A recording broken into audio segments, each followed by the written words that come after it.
To get started, we're going to prep the model by removing the mould lines with either a mould line remover or scalpel. We can also smooth rough surfaces with files. It's important we prime the model. Here I'm using Vallejo Surface Primer with my airbrush. The plan is to do some object source lighting, OSL for short.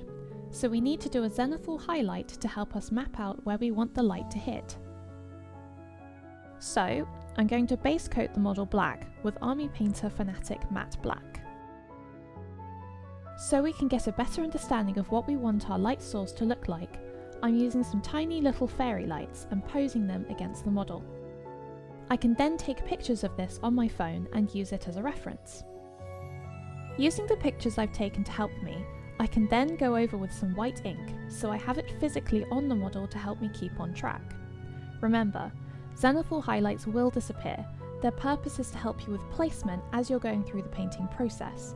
Keep taking pictures throughout the process so you can stay on track. I'm using some orange brown from Vallejo to start packing on some colour onto the pumpkin, and I'm filling in the face with some demonic yellow from Army Painter Fanatic. Moving on to the witch, I'm base coating her dress with some chocolate brown from Vallejo. And for her top, I'm using some castellan green from Citadel. For the hat, I wanted to use a light yellow. So for this, I'm going to be mixing some Pro Acryl Bold Titanium White with Buff from Vallejo. Unfortunately, I lost some footage, but I base coated the skin in Kislev Flesh from Citadel mixed with some white. This may take a few coats as it's such a light colour. You don't want to lay it on too thick, so just take your time and be patient. For the shoes, I'm using German Black Brown from Vallejo. I quite like the idea of having the cat and the hat the same colour, so I'm going over the cat with the same colour we mixed up earlier. I wanted the owl to be inspired by a great grey owl, although this won't have very much detail on it, so I'm base coating it using German Grey by Vallejo. Moving on to the shadows, I'm starting off with some Rakeland Flash Shade from Citadel on the skin. For the cat and the hat, I'm using Skeleton Horde from Citadel. I'm going back in with some Kislev Flesh, mixing in some oranges, reds and purples and white to create some highlights and shadows on the skin. This does take some trial and error, so don't be afraid to experiment and see what works for you.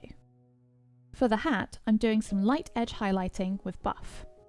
You can start off quite thin on wider areas and work your way up to increase the intensity as you get smaller and smaller. To add shadows to the dress, I'm using some Agrax Earthshade from Citadel. And with the top, I'm using some Dark Angels Green by Citadel. To highlight the green, I'm going back over the folds in the fabric and raised areas with Castellan Green. To go further with this, I'm also going on top of those highlights with Deathworld Forest by Citadel, just on the edges. For the brown dress, I'm doing a similar technique as I did with the top, by using chocolate brown again to build back up some light. And then I'm going over the edges with Gorthor Brown from Citadel. For the shoes, I'm darkening the recesses with Nuln Oil. I'm going back over the edges with German Black Brown.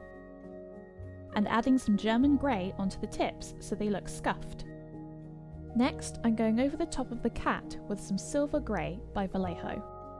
And then adding some Bugman's Glow by Citadel onto the ears and nose of the cat. For its eyes, I'm using some Madeira Wood by Vallejo. And then I'm using a 0.03 point micron pen to fill in the pupils.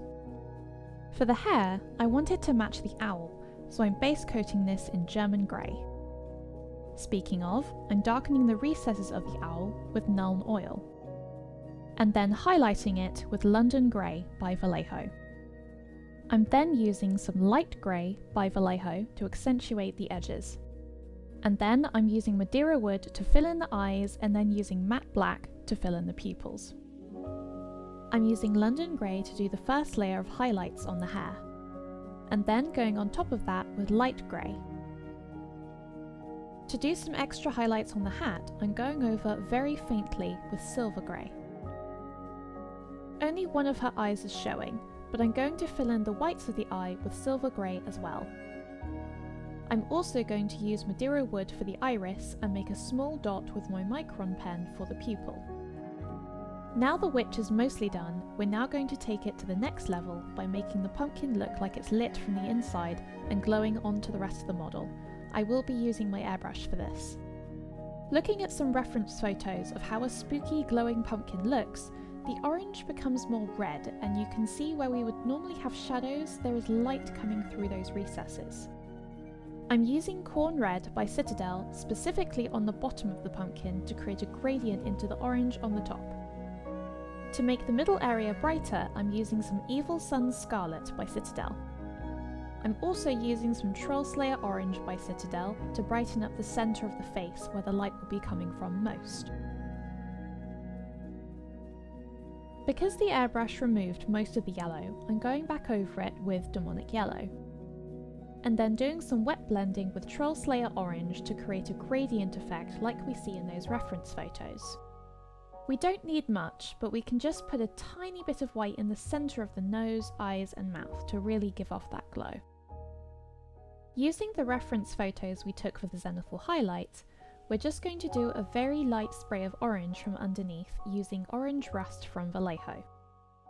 Moving on to the base, we're going to take the model off the cork and use the pins I put in earlier to mark where I want to drill into the base with some white paint.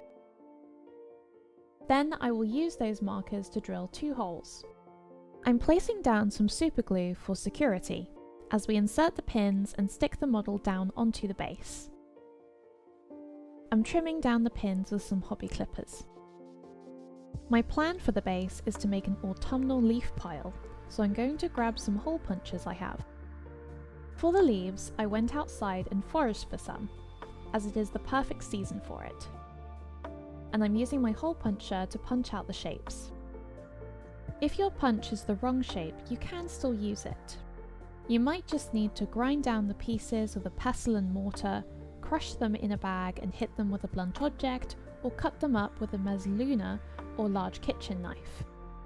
For the ground, I didn't want or need texture, but I did mix a little bit of plaster powder into some chocolate brown just to make it a bit thicker and not show the bobbly base surface. Next, I used some PVA glue over the top, and carefully placed the leaves down with some tweezers. I wanted the leaves to be a bit warmer and like they were lit from the pumpkin, so I sprayed a little bit of Troll Slayer Orange to make them look like they were glowing. And finally, I painted the rim with chocolate brown. To protect the model, I'm varnishing with the Gloss Varnish by Vallejo, and then adjusting the finish with Max Matte by Green Stuff World.